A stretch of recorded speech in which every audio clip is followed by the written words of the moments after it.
وصل على رسوله الكريم أما بعد فأعوذ بالله من الشيطان الرجيم بسم الله الرحمن الرحيم الف لام میم ذلك الكتاب لا ريب فيه هدى للمتقين۔ یہ کتاب ہے جس میں کوئی شک نہیں، تقوی والوں کے لیے، ایمان والوں کے لیے، ماننے والوں کے لیے یہ ہدایت کی کتاب ہے۔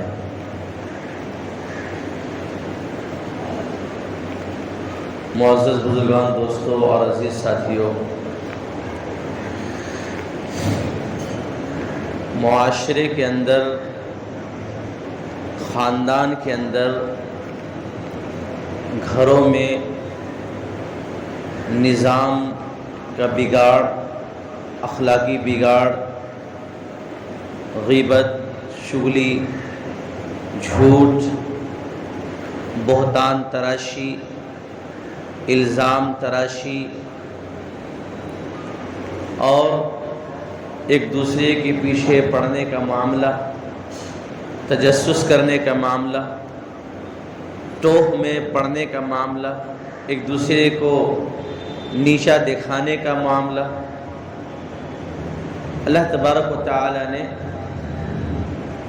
قرآن مجید میں جگہ جگہ مذموم صفات جو انسانوں کے لیے خطرناک چیز ہے، معاشرت کے لیے خطرناک ہے، اللہ تعالیٰ نے صاف صاف طریقے سے منع فرمایا ہے۔ سب سے پہلی چیز، قرآن مجید کو جب ہم پڑھتے ہیں، کھول کر دیکھتے ہیں، پلٹتے ہیں، تو اللہ تعالیٰ نے فرمایا وَاجْتَنِبُوا قَوْلَ الزُّورِ، جھوٹ سے بچو۔ جھوٹ کی بات جب آئی تو ایک بات ذہن میں آ رہی ہے کہ آج جھوٹ کثرت سے بولا جا رہا ہے۔ جھوٹ کی بہتات پچھلے زمانے کے مقابلے میں آج زیادہ ہو گئی ہے۔ ان میں سے بڑا جھوٹ یہ ہوتا ہے کہ ہم گھر میں موجود ہوتے ہیں، فون آتا ہے ہمارے پاس اور سامنے والا پوچھتا ہے کہ ابھی گھر میں ہو آپ؟ تو آپ ڈائریکٹ کہتے ہیں میں گھر میں نہیں ہوں۔ سامنے والا 2 کلومیٹر دور ہے، آدھا کلومیٹر دور ہے، تو نہیں آ سکتا ہے، فون کر کے پوچھ لیا۔ اسی طرح سے ان جھوٹوں میں سے ایک جھوٹ ہے، گھر میں آپ موجود ہوتے ہیں اور جب آپ کا بیل بجایا جاتا ہے، کوئی گھر سے نکلتا ہے، پوچھتا ہے کہ فلاں شخص گھر میں ہے، تو اندر سے ہی اشارہ ہو جاتا ہے اگر فلاں ہوگا تو بول دینا گھر میں نہیں ہے۔ یہ ڈبل جھوٹ ہوا، ایک تو آپ نے جھوٹ بولا اور پھر اپنے گھر والوں سے آپ نے کیا کیا، جھوٹ بولا ہے۔ اور جب سامنے والوں کی بات معلوم ہوتی ہے، ہو جاتی ہے کہ آپ گھر میں موجود تھے، تو ان کو تکلیف پہنچتی ہے۔ یہ تیسرا گناہ ہو گیا، یعنی ایک جھوٹ سے 3-4 گناہ پیدا ہوتے ہیں۔ اور حدیث شریف میں آتا ہے کہ جب انسان جھوٹ بولتا ہے تو فرشتے بھی ان سے میلوں دور چلے جاتے ہیں، فرشتے۔ تو اللہ تعالیٰ نے قرآن مجید صاف منع کرو وَاجْتَنِبُوا قَوْلَ الزُّورِ، جھوٹ سے بچو۔ نبی صلی اللہ علیہ وسلم نے مذاق میں بھی جھوٹ بولنے سے منع فرمایا، مذاق میں۔ حقیقت جھوٹ بولے تو واقعی جھوٹ سمجھ میں تو آتا ہے، جھوٹ سے جھوٹ بولنا، مذاق سے جھوٹ بولنے کو بھی نبی صلی اللہ علیہ وسلم نے منع فرمایا ہے۔ ایک موقع پر جب یہ دیکھا گیا کہ بچے کو بلایا گیا اور ہاتھ میں کچھ نہیں تھا، بچہ تو سمجھ رہا ہاتھ میں کچھ موجود ہے، حالانکہ مقصد یہ تھا کہ بچہ کسی طرح سے بہلا پھسلا اس کو بلا لیا جائے، لیکن ایسی چیزوں سے منع فرمایا ہے کہ کیا ہے، بچہ جب آپ کے پاس آئے گا ہاتھ میں کچھ نہیں دیکھے گا تو آپ کو جھوٹا قرار دے گا۔ شریعت نے اس کو بھی منع فرمایا، یہ بھی جھوٹ نہیں بولنا چاہیے۔ جھوٹ سے جھوٹ نہیں بولیے۔ تجارت میں جھوٹ بولنا یہ سب سے سخت ترین جو ہے عمل بتایا گیا، تجارت میں جھوٹ بولنا۔ آج قسم کھا کے جو ہے بیچنے والا بیچ دیتا ہے، میں ارے بھائی میری خریدی بھاؤ ہی اللہ کی قسم اتنی ہے، میں آپ کو 150 میں 200 میں کیسے دے دوں؟ تو تاجر آرام سے جھوٹ بول کر پیسے کیا کرتا ہے، کما لیتا ہے، لیکن وہ جھوٹ والا پیسہ ہوا، آمیزش ہوئی اس کے اندر جھوٹ کی، تو برکت ختم ہو جاتی ہے، وَاجْتَنِبُوا قَوْلَ الزُّورِ، اللہ تعالیٰ نے ہر موقع پر، ہر جگہ پر جھوٹ بولنے سے کیا کیا منع فرمایا. جھوٹ مت بولو. کبھی کچھ مسئلہ آتا ہے، کچھ بڑے کا، کچھ باپ کا، کچھ ماں کا، کبھی ساس سسر کا، کسی کے معاملہ آتے ہیں تو ہم کیا کرتے ہیں؟ جھوٹ بول دیتے ہیں بچنے کے لیے. یہاں پر ایک بات سمجھ لیجئے کہ اگر آپ سچ بول دیں گے تو کیا ہو جائے گا. باپ نے آپ کو طلب کیا اور پوچھا یہ کہاں تھے.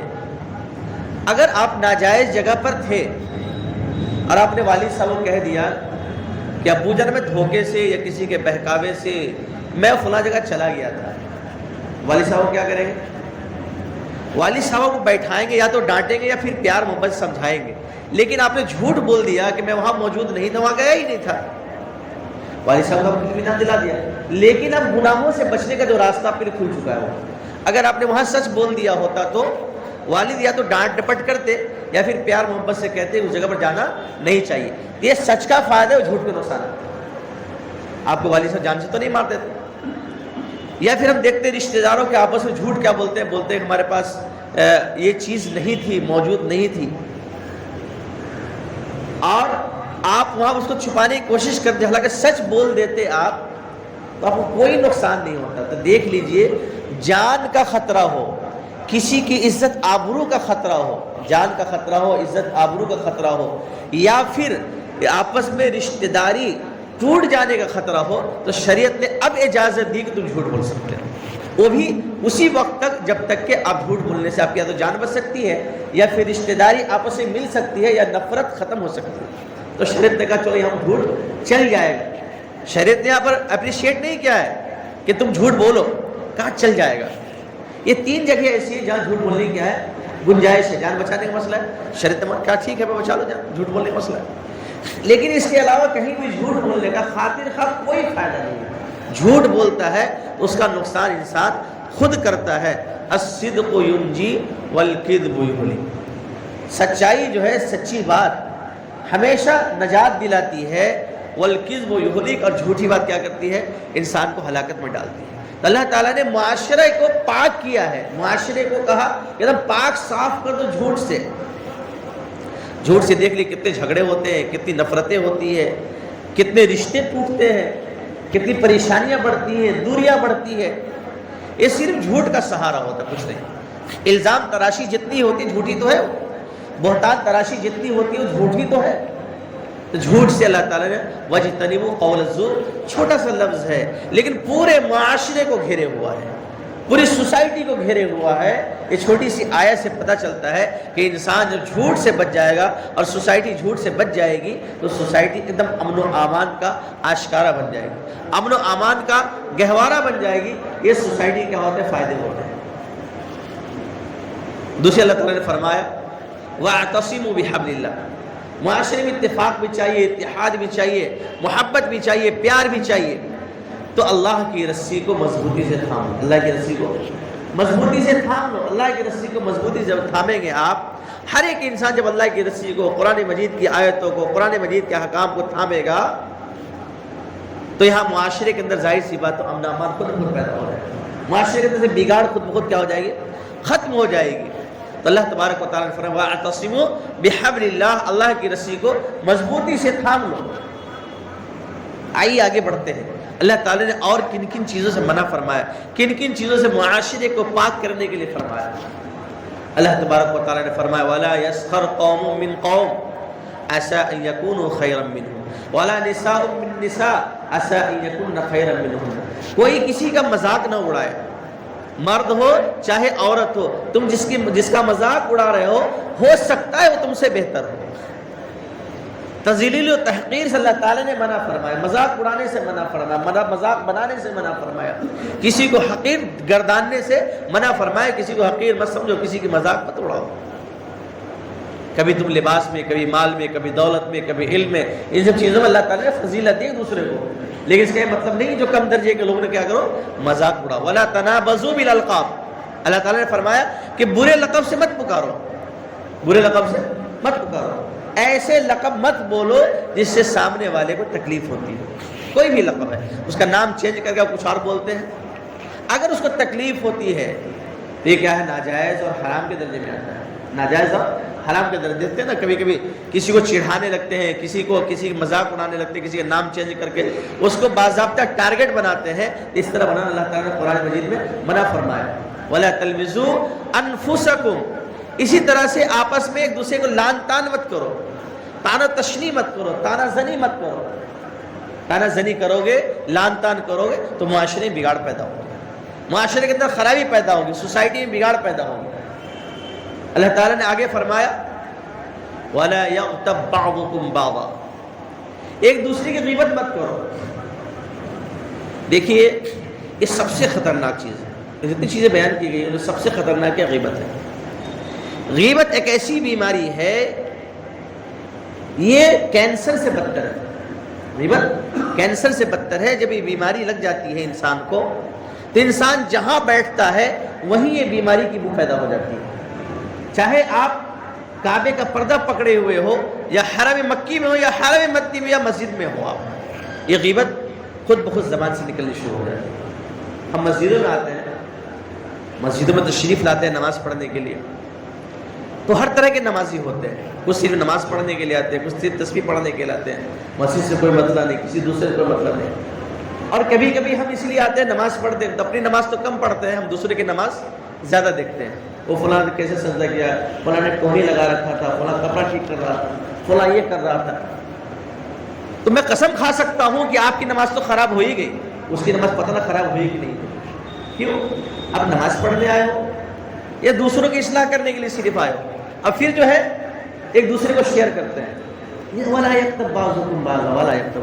آپ اگر واقعی ہمدرد ہیں اس شخص کے تو بہت ہی پیار سے, محبت سے, انداز میں, اچھے انداز میں ان کے پاس جائیے اور اچھے طریقے سے جو ہے ان سے ملاقات کیجیے اور اپنی بات کو اچھے انداز میں رکھیے. ایسے انداز میں نہیں کہ آپ واقعی قابل علامۃ الدہر ہیں اور وہ بیچارہ اس کو نماز بھی نہیں آتی ہے. اگر آپ نے ایسا سچویشن اختیار کیا تو یہ بھی جو ہے تکالیف میں آتی ہے, بھی جائز نہیں ہے. ایسے سچویشن کو, ایسے حالات پیدا کرنا جس میں سامنے والے کی تذلیل ہو, اب علامۃ الدہر نازل ہو رہے ہیں وہاں, تو ایسی سچویشن پیدا بھی کرنا کیا ہے, یہ ناجائز کے درجے میں آتا ہے. دیکھتے ہیں نمازی کو ہجوم آتا ہے, نمازی آتے ہیں, کچھ لوگ دیکھتے ہیں نماز پڑھنے آتے ہیں تو مسجدوں کی صفائی کو, چٹائی کی صفائی کو, وضو خانے کی صفائی کو, اس کے مسائل کو, ٹوائلٹ کے مسائل کو, بھائی نماز پڑھنے آئے ہو, اس کے لیے انتظامیہ موجود ہے. یہ کیا ہوتا ہے, یہ جو ذہنی عجیب و غریب جو خیالات کے تصور ہے نماز کو چھوڑ کر, ہم اگر نماز پڑھنے آ رہے ہیں تو ہم تن ہو کر نماز پڑھنے ہیں. وَلَا يَغْتَبْ بَعْضُكُمْ بَعْضًا سے بات نکلی تھی, اور ہم کیا کرتے ہیں, ہم سامنے والے کو ٹارگٹ بنا کر جو ہے اس بات کو پھیلاتے ہیں. اللہ کی قسم یہ حرام ہے. وَلَا يَغْتَبْ بَعْضُكُمْ بَعْضًا. اس میں جو ہے تقریباً بڑی تعداد میں افراد ملوث ہے. اس میں عوام بھی ملوث ہے, اس میں خواتین بھی ملوث ہے, علماء بھی ملوث ہے, کبھی صلحاء بھی ملوث ہو جاتے ہیں. پھر غیبت ایک ایسی چیز ہوتی ہے کہ انسان سوچتا ہے کہ میں تو اصلاح کر رہا ہوں, لیکن غیبت ہو جاتی ہے. بہت ہی خطرناک چیز ہے, بہت باریک طریقے کا یہ کیا پوائزن ہے جو کہیں بھی مل سکتا ہے, ہمارے اندر ہی مل سکتا ہے. نبی علیہ السلام نے فرمایا کہ اگر تم نے آج دنیا میں اپنے بھائی کو بے عزت کرنے یا بے عزت ہونے سے بچایا, اللہ تبارک و تعالیٰ قیامت کے دن ستاری کا معاملہ فرمائے گا اور تمہارے عیوب کو چھپا کر تمہیں جنت میں ڈال دے گا. دوسری بات یہ بتا دیتا ہوں کہ غیبت کرنے کے نقصانات یہ ہے کہ جب ہم کسی کی غیبت کرتے, چاہے میں ہوں, چاہے آپ ہوں, چاہے مرد ہو یا خواتین ہو, ہم پر تو گناہ نہیں چڑھتا, لیکن آپ کی نیکیاں جو ہے ہمارے کھاتے میں لکھ دی جاتی ہیں. بہت آسان ہے. نماز پڑھ لی, امام صاحب سے غلطی ہو گئی, باہر جا کے کیا تشکیل کرتے ہیں, ارے امام صاحب تو پتہ نہیں نماز میں کہاں تھے, نماز میں دھیان ہی نہیں رہتا آج کل. غیبت ہے, یہ غیبت ہے.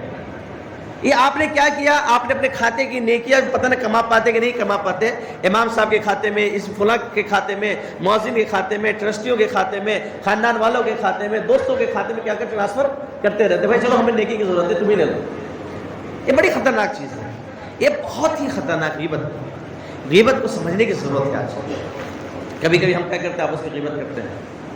اللہ سب کو بچائے, مجھے ہی بچا, آپ کو بچائے. بہت ہی بڑی بیماری ہے. نبی نے منع فرمایا ایک دم, قرآن نے صاف نہ بتا، قرآن نے تو حدیث نے تو یہاں تک کہا ہے الغیبۃ اشد من الزنا، ایک زنا کر لے کسی کوئی انسان کسی سے، اس سے زیادہ خطرناک غیبت ہے جب آپ ہماری غیبت کر ڈالتے ہیں، اور جب میں آپ کی غیبت کر ڈالوں، فلاں فلاں کی غیبت کر ڈالے، جب وہ بات معلوم ہوتی ہے فلاں شخص آگ بگولا ہو کر اگر اس نے اس کو مار دیا، اس نے اس کو مار دیا، ایک فتنہ و فساد کا سبب بنتا ہے غیبت۔ فتنہ و فساد کا سب سے بڑا سبب کیا ہے؟ غیبت ہے۔ غیبت اگر معاشرے سے ختم ہو جائے تو تقریباً آدھے سے زیادہ فتنہ فساد ختم ہو جائے۔ گھروں میں جھگڑے، ساس بہو کے جھگڑے، بیٹا بیٹی میں جھگڑے، معاشرے کے جھگڑے، کمیونٹی کے جھگڑے، وہ سب غیبت پر ڈیپینڈ کرتا ہے۔ اگر کوئی کسی کی برائی کرنے نہیں جائے گا، سارے لوگ اچھے ہو جائیں گے، سارے لوگ اچھی سوچ والے ہو جائیں گے، سارے لوگ دوسری کی تعریف کرنے والے ہو جائیں گے، تو جھگڑا ہوگا کیا؟ کوئی نفرت بڑھے گی؟ نہیں بڑھ سکتی۔ اللہ تعالیٰ نے صاف صاف فرمایا وَلَا يَغْتَبْ بَعْضُكُمْ بَعْضًا، کہ کوئی کسی کی غیبت نہ کرے۔ ہوتا کیا ہے؟ ہم بیٹھے آپس میں بیٹھے بیٹھے بات چیت چلتی رہتی ہے، فلاں بات فلاں اچھی ہے، فلاں اچھائی، بس بات کرتے کرتے جو ہے نا دھیرے دھیرے ڈائیورٹ ہوتے ہیں۔ اب بات کسی کی نکل گئی اچھائی میں، بس تھوڑی سی اچھائی بیان کی تھی 1% اور 10% اسے فوراً کیا کرتے برائی بیان کرنا شروع آٹومیٹک ہو جاتا ہے۔ آٹومیٹک کیا ہو جاتا ہے؟ تو ہمیں ایسی چیزوں سے پرہیز کرنا بہت ضروری ہے، چونکہ آٹومیٹکلی سسٹم میں اگر غیبت ہم نے ڈال دی تو یہ ہمارے جسم کے لیے، ہمارے جان کے لیے، ہماری روح کے لیے، ہماری آخرت کے برباد کرنے کے لیے یہ بہت زیادہ کافی ہے۔ اسی لیے غیبت کی بیماری سے ہمیں پاک ہونا چاہیے۔ غیبت سے اگر پاک نہیں ہوئے تو آپسی تنازع بڑھے گا، آپسی نفرت بڑھے گی، آپسی میل ملاپ میں کمی آئے گی، اتحاد میں کمی آئے گی، اتفاق میں کمی آئے گی، سوسائٹی میں بگاڑ پیدا ہونا ہے۔ یہ غیبت کے برے اثرات ہیں۔ سمجھ میں نہیں آتا کہ بسا اوقات ہم بات کرتے ہیں تو جب یہ بات چلتی ہے تو آپ اپنی بات وہیں سٹاپ کر دیا کرو۔ جب دوسرے کی بات چلنے لگے تو اگر سامنے والا کبھی کبھی کیا کرتا ہے، سامنے والا مجبور بھی کرتا ہے سننے پر، اگر وہ بڑا ہے تو جب بولنا شروع کرے گا، آپ اگر وہاں سے بھاگنا شروع کریں گے، ارے تم بڑے علامہ بن رہے ہو، بڑے یہ بن رہے ہو، ہم نے اگر یہ بات کہہ دی تو ہم تو صرف اس لیے بول رہے ہیں تاکہ آپ کے علم میں آ جائے۔ بھائی میرے علم میں کیوں لانا چاہتے ہو آپ میرے علم میں کیوں لانا چاہتے ہو؟ بتاؤ مجھے ایسی غیبت، ایسی برائی کا علم مجھے کیوں دینا چاہتے ہو؟ کیا اس سے میری جان کو خطرہ ہے، یا پھر اس کی وجہ سے میرے اندر پریشانی آنے والی ہے، یا کوئی بڑا نقصان ہونے والا ہے؟ تب تو خبر دیجئے۔ شادی بیاہ کے مسائل ہیں۔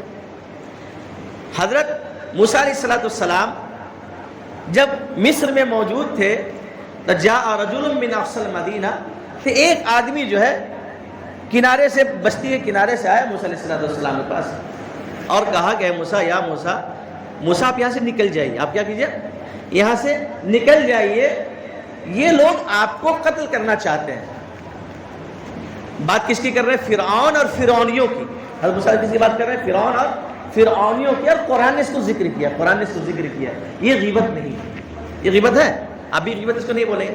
ایسی سچویشن ہو، ایسی حالت ہو، کسی کو بچانا مقصود ہو کہ برائی میں پڑ جائے گا، فتنے میں پڑ جائے گا، پریشانی میں پڑ جائے گا، نقصان میں پڑ جائے گا، قتل کے مسئلے آ سکتے ہیں، تو غیبت نہیں بلکہ اس پر آپ کو اجر ملے گا، ثواب ملے گا، ثواب۔ اس کو کیا ملے گا؟ ثواب ملے گا۔ لیکن ایسے جب موقع آتے ہیں جھوٹ اور غیبت کو ملا کر جو ہے برائی کو کیا کرتے ہیں؟ دو بالا کر دیتے ہیں۔ اگر کسی انسان نے کسی لڑکی پر نظر ڈال دی تو بولنے والا کیا کہہ دیتا ہے؟ ارے اس نے تو فلاں سے زنا کر دیا۔ غیبت اور جھوٹ ملاتے ہیں، پالش مارتے ہیں اور آگے بڑھاتے رہتے ہیں۔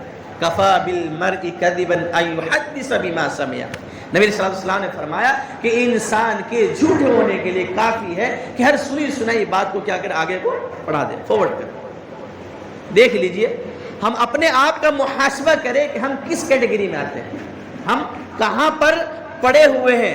معاشرے کی خرابی اور بگاڑ کے ہمارے اندر سبب تو نہیں پایا جا رہا۔ اللہ تعالیٰ نے فرمایا اَيُحِبُّ أَحَدُكُمْ أَن يَأْكُلَ لَحْمَ أَخِيهِ مَيْتًا فَكَرِهْتُمُوهُ۔ بڑی باریکی اللہ تعالیٰ نے بیان کی، بڑی باریکی۔ ایک تو لحم اخیہ فرمایا کہ کیا تم میں سے کوئی چاہتا ہے کہ تم اپنے مرے ہوئے بھائی کا گوشت کھاؤ؟ مرا ہوا انسان، اوپر سے اس کا گوشت نوچ کر کھانا، ایک تو انسان کا گوشت۔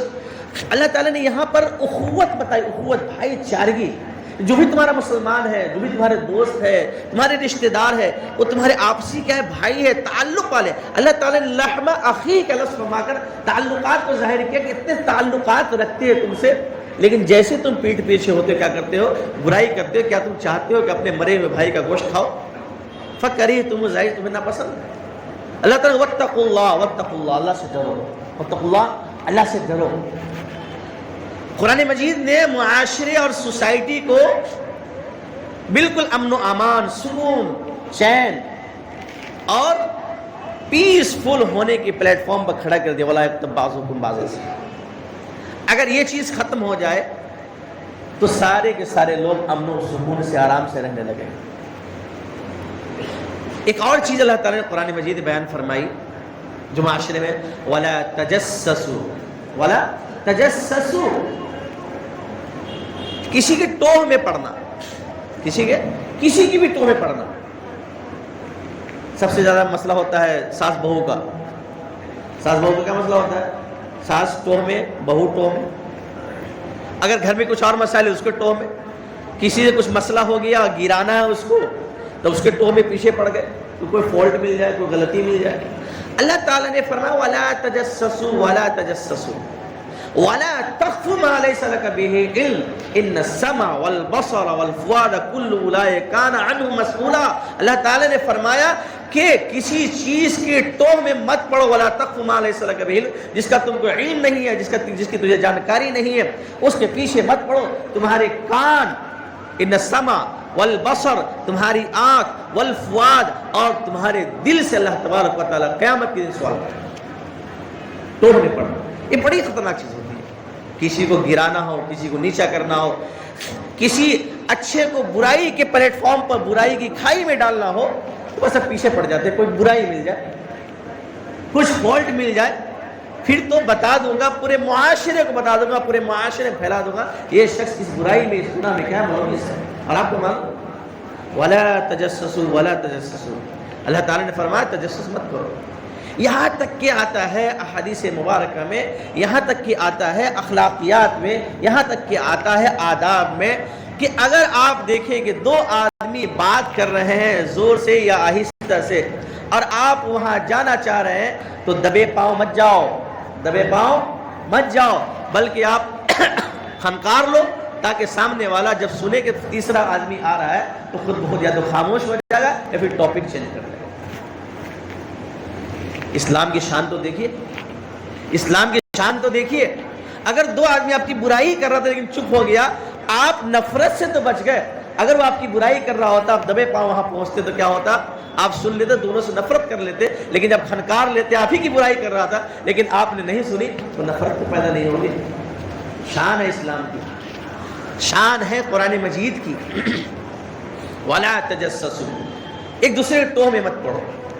اور آگے بتاتا ہوں قرآن نے کیا کہا، وَاجْتَنِبُوا كَثِيرًا مِنَ الظَّنِّ، وَاجْتَنِبُوا كَثِيرًا مِنَ الظَّنِّ، قیاس آرائیوں سے بچو. قیاس آرائیوں سے بچو. آج بہت قیاس آرائیاں چلتی ہے، فلاں شخص اچھا ہے، فلاں شخص خراب ہے، فلاں شخص زانی ہے، فلاں شخص خور ہے، فلاں شخص ناجائز کام کرتا ہے، فلاں شخص حرام کر. ہر ایک کی زبان پر ایک دوسرے کے ارننگ پر، ایک دوسرے کے پیسے پر، ایک دوسرے کے پیسے کمانے پر نظر رکھے ہوا ہے اور کہتا ہے حرام ہے، حرام ہے، حرام ہے، سود کھاتا ہے، یہ کھاتا ہے، وہ کھاتا ہے. عجیب مسئلہ ہے، عجیب مسئلہ ہے. ہم حرام کماتے ہیں تو وہ پیٹ میں ہضم ہو جاتا ہے، اور دوسرا پتہ نہیں حرام کماتا ہے کہ نہیں کماتا ہے. ان کثیرا من الظن، صرف آپ گمان پہ ہیں، آپ نے نہیں تو دیکھا، نہیں تو پکڑا، نہیں تو سنا، اور نہیں تو آپ کا ثبوت ہے. بغیر ثبوت کے ہم کہتے ہیں اور فلاں شخص کی آمدنی کیا ہے، حرام ہے. بچا کرو، معاملات میں بچا کرو، ان سے بچا کرو.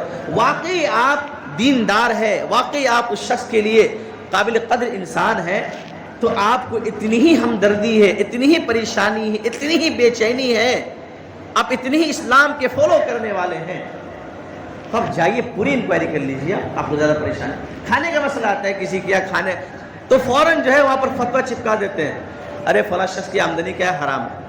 آپ نے کبھی دیکھا؟ نہیں. آپ کو معلوم ہے پکا؟ نہیں. آپ نے کبھی ایک دم اوتھینٹک تو صحیح آدمی نے سنا جو آپ کو واقعی ہے اس کے اعتبار ہو؟ نہیں. ارے بھائی جب کوئی ثبوت ہی تیرے پاس نہیں ہے اس کو حرام کس معنی کرتے ہیں؟ بتاؤ نا ذرا سا. یہ معاشرے کی برائی ہے. معاشرے کی فٹافٹ حرام کا فتویٰ چپکا دیتے ہیں. اس کا کھانا حرام، اس کا لینا حرام، اس کا دینا حرام. میرے بھائیو، ان کثیرا من الظن کہ قیاس آرائیوں سے بچو. جب تک آپ کو آنکھ سے، کان سے اور سامنے دیکھ نہ لے کہ واقعی یہ کیا ہے، حرام کیا ہے. اگر حرام کیا ہے تو صرف آپ کے لیے بچنا ضروری ہے اور کسی کو بچانا کیا ہے، ضروری ہے. پھیلانا ضروری نہیں. پھیلاؤ گے تو معاشرے میں بگاڑ ہوگی. بچو اور اس آدمی کو ہی بچاؤ پیار محبت سے. اگر کوئی حرام میں ملوث ہے پیار محبت سے بچائیے. امید ہے دیکھیے اسلام ایک ایسا مذہب ہے، وَذَكِّرْ فَإِنَّ الذِّكْرَىٰ تَنفَعُ الْمُؤْمِنِينَ. میں تو یہی جانتا ہوں بس. اگر کوئی ناجائز میں ملوث ہے، حرام ملوث ہے، پیار محبت سے ایک بار، دو بار، تین بار سمجھائیے. اسلام اور ایمان کا نام لیتے رہیے. امید اللہ کی ذات سے اگر واقعی آپ سنسیئر ہے، واقعی آپ مخلص ہے، اللہ کا خوف ہے، تقوی ہے اور اللہ کے لیے وہاں گئے، اللہ کی قسم کھا سکتا ہوں آپ کی بات کا اثر آج نہیں، کل نہیں، پرسوں تو ضرور ہونا ہے. اللہ تبارک و تعالیٰ ہم سب کو عمل کرنے کی توفیق